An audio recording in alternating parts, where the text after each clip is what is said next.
I think there's a lot of things we could be doing that would have a much greater effect on the gun violence problem.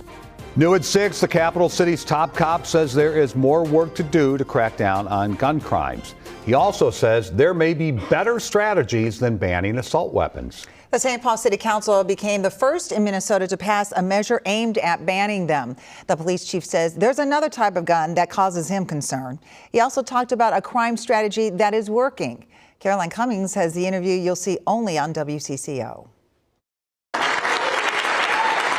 St. Paul Police Chief Axel Henry says a lot has changed in the 3 years since he took the department's top job in his hometown, which he's seen transform in its own way. I think it's like anything else. You spend a lot of time in it, you get to know it, you love it, you care about it, and you really want it, you know its potential. Under his watch, violent crime has taken a turn for the better. Homicides and carjackings are all down from last year through mid-November of this year. But a real success story grabbing the attention of other departments solving non-fatal shootings thanks to a new unit dedicated to the issue.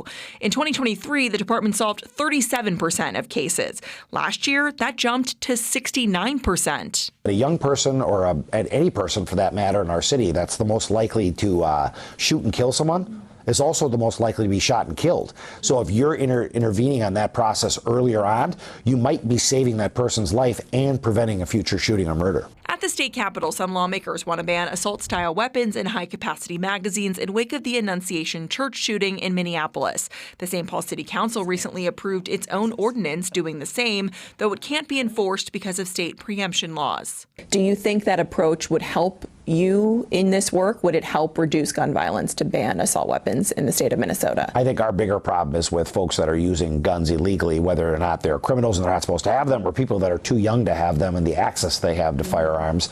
I think there's some really some good common sense things that can happen around the ghost gun issue, which just simply wasn't a problem that anybody could have imagined 10 years ago. And so I think there's a lot of things we could be doing that would have a much greater effect on the gun violence problem. With photojournalist Tony Peterson, Caroline Cummings, WCCO News.